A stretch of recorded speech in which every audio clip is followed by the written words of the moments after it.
মুখ্যমন্ত্রীর স্বপ্নের টিয়া বনে দাবানল। তবে কিভাবে আগুন লাগলো সে বিষয়টি এখনো স্পষ্ট নয়। ঘটনাস্থলে পৌঁছয় বন বিভাগের আধিকারিকরা, এছাড়াও পৌঁছয় চালসার পরিবেশ কর্মী সুমন চৌধুরী সহ অন্যান্য পরিবেশ কর্মীরা।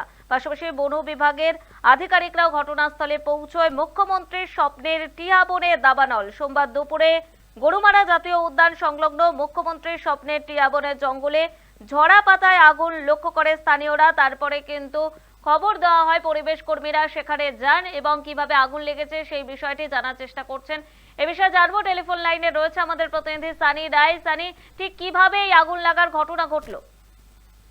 একেবারে সঞ্চিতা, দেখো, তোমাকে জানিয়ে রাখি যে উত্তরবঙ্গে বেড়াতে আসা পর্যটকদের কাছে কিন্তু অন্যতম বিশেষ আকর্ষণ অবশ্যই গরুমারা জাতীয় উদ্যান এবং জাতীয় উদ্যান সংলগ্ন বনাঞ্চল, এবং যার মধ্যে অন্যতম যা খুনিয়া বন্দরের টিয়া বন। এই টিয়া বনই যা কিন্তু মুখ্যমন্ত্রীর একটা স্বপ্নের প্রকল্প বলা যেতে পারে, এবং সেখানেই আচমকাই অগ্নিকাণ্ডের ঘটনায় কিন্তু রীতিমতো চাঞ্চল্য ছড়িয়েছে একদিকে, যেমন পাশাপাশি পরিবেশ প্রেমীরাও কিন্তু আতঙ্কে রয়েছেন।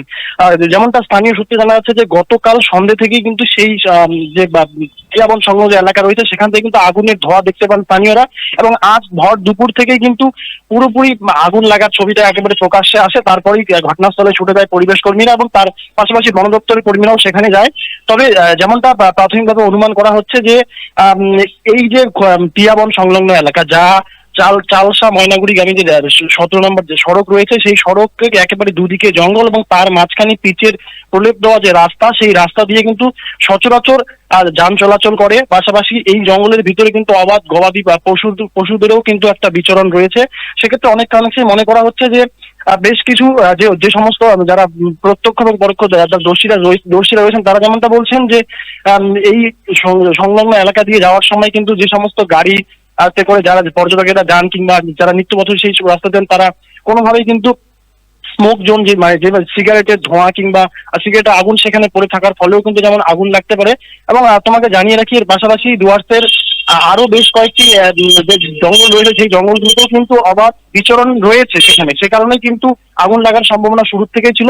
তবে এই মুহূর্তে পরিবেশ কর্মী এবং বন দপ্তরের তৎপরতায় কিন্তু কিছুটা আগুন নেভানো সম্ভব হলেও কিন্তু এখনো পর্যন্ত জঙ্গলে একেবারে খা পরিবেশ তৈরি হয়ে গিয়েছে পুরো।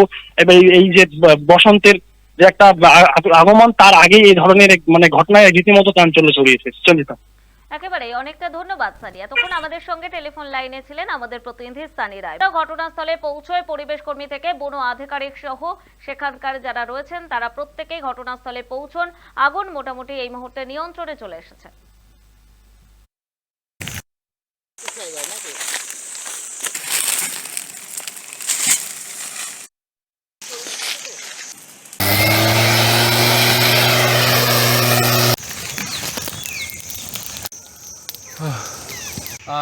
আজকে খনিয়াবন্দন জঙ্গলের টিয়াবন এলাকায় ভয়ানক একটা অগ্নিকাণ্ড হয়ে গেল, এবং আমরা এনজিওরা খবর পাই, বন দপ্তরকে খবর দেওয়া হয়, বন দপ্তরের কর্মীরা আসে, আউটলাইন করে ফায়ার করে মেশিন দিয়ে হাওয়া দিয়ে জঙ্গলের আগুনটা নেভানো হয়েছে। কিন্তু আপনারা ক্ষতিটা পিছনে দাঁড়িয়ে দেখতেই পাচ্ছেন যে আজকে জঙ্গল কিন্তু কঙ্কালে পরিণত হয়েছে।